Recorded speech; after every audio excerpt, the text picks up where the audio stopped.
여러분 안녕하십니까? 우수근의 한중일 TV입니다. 네, 오늘은 서구 언론의 우리 대한민국의 코로나19 방역 방식에 대한 보도 및 분석에 대해서 한번 여러분과 함께 의견을 나눠보고 싶습니다. 네, 우리 대한민국의 방역의 성공적인 토대는 한국의 유교 문화 그리고 집단주의 통제 문화를 토대로 한 전근대적인 제도의 특성 때문에 성공할 수 있었다. 그런데 이것은 개인의 자유권을 심각히 침해한다. 개인의 자유권을 심각히 침해한다라고 보도했습니다. 그것에 대한 것인데요. 네, 독일의 프랑크푸르터 알게마인의 차이팅지는요, 3월 29일자로 한국의 방역 방식은 개인의 자유권을 심각하게 침해하는 엄격한 내부 통제와 연결되어 있다라고 보도를 했습니다. 그런데 이와 같은 보도는요, 혹은 이와 같은 한국의 방역 방식에 대한 분석은요, 독일 언론 외에 유럽에 전반적으로 널리 퍼져 있다는 것이 유럽 내에 있는 한국학 전문가들의 전언이라고 보도하기도 했습니다.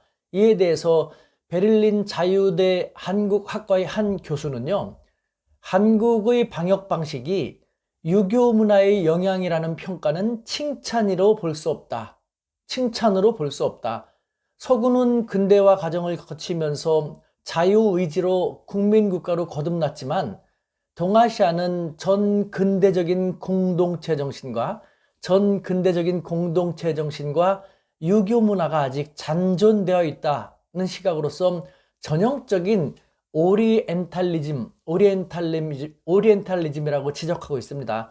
여기서 말하는 오리엔탈리즘은 여러분들도 아시겠습니다만 본래는 유럽의 문화와 예술 분야에서 우리 동방에 대한 흥미와 취미를 나타내는 것이었는데요. 오늘날에서는 그것이 좀 왜곡이 되어 가지고요, 동양에 대한 서양의 우월의식 혹은 동양을 바라보는 서구의 왜곡된 인식과 태도를 나타내는, 우리를 좀 동양사회, 동방사회를 무시하고 깔보는 그런 의미가 많이 내포된 그런 표현인 것이죠. 자, 이 독일의 언론 보도, 이것이 유럽 내에 많이 확산되어 있다고 하는데 이것을 다시 한번 요약을 한다면요, 방역에 성공한 한국은 한국의 고유한 유교 문화와 전근대적인 공동체 정신 때문이다. 그런데 그거는 개인의 자유를 심각히 침해하고 있다라는 것입니다. 이에 대해서 여러분들은 과연 어떻게 생각하십니까?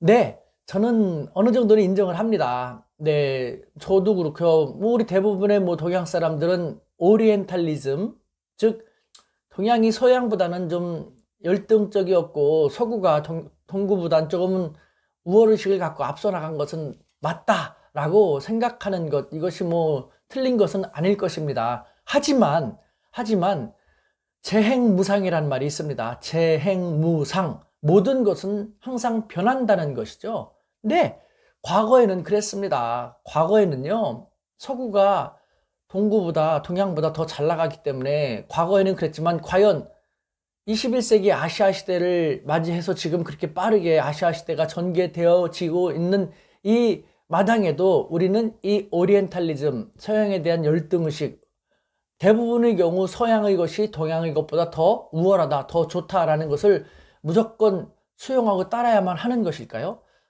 이와 같은 거대한 담론을 떠나서요, 구체적으로 코로나19 대응 방식을 한번, 동서양의 대응 방식을 한번 비교해 볼까요? 예를 들면은, 근데 개인주의를 토대로 하고 있는 서양입니다. 그러다 보니까 각 개인의 자유와 권리를 최대한 향유함에 있어서 타인도 개인의 자유와 권리를 향유하지 않습니까? 서로 충돌될 수가 있죠. 그 속에서 결국은 더 강한 사람들의 그것들만이 보호되고 또 보장이 될 수밖에 없게 되는 것이죠. 이것이 계속 좀 극단적으로 치닫게 되면은 정글과 같은, 약육강식과 같은 상태가 될 수 있고, 또 무정부 상태로 될 수도 있는 것이 않습니까? 대혼란이 우려되기 쉬운 것이죠. 실제로 서구 사회에서 정부가 개인의 이동권을 통제하고 사회적 거리두기를 장려하고 권장하고 나오니까 나의 자유를, 나의 권리를 침해하지 마라 하면서 적지 않은 사람들이 거리로 뛰쳐나왔고 정부의 행동에 반대하는 행동을 오히려 공공연하게 함으로써 확진자가 더 많이 확산되고 그 속에서 약자들은 무고한 희생을 당하고 했지 않습니까? 미국에서도 총기까지 들고 나와서 경찰에 대해서 나의 자유를 침해하지 마 라는 식으로 정말 좀 안타까운 행동까지 많이 했지 않습니까? 반면에 우리 대한민국 한번 보실까요?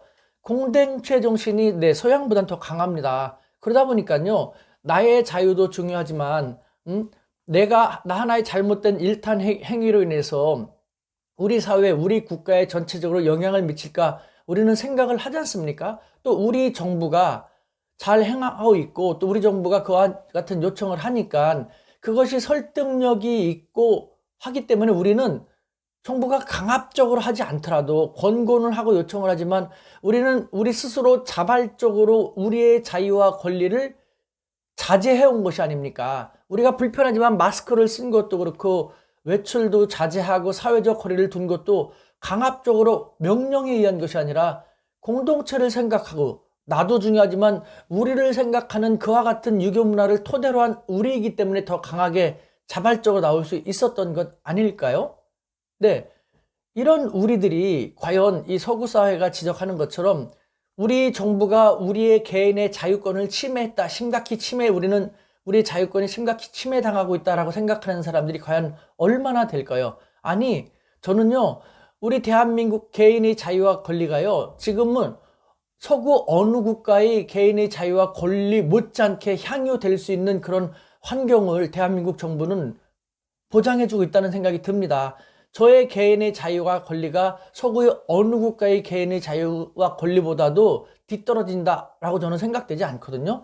저는 이 정도면 충분히 고맙다고 생각을 합니다. 이와 같은 의식 속에서 우리는 자칫 정글과도 같이 변모될 수 있는 무조건 개인의 자유는 최우선적으로 보호받고 보장돼야 된다는 그것보다는 우리 스스로, 우리도 그렇게 보호받고 보장받지만 스스로 공동체를 위해서 국가와 사회를 위해서 자제하는 이와 같은 공동체 의식, 이와 같은 유교 문화, 저는요, 나쁘다고 생각되지 않습니다. 오히려 이 유교 문화와 공동체적인 정신은 이럴 경우에는요, 서구 사회가 더 우리 것을 다각적으로 연구하고 분석해서 자기 것으로 벤처마킹 해갈 필요가 있지 않을까라는 생각이 듭니다.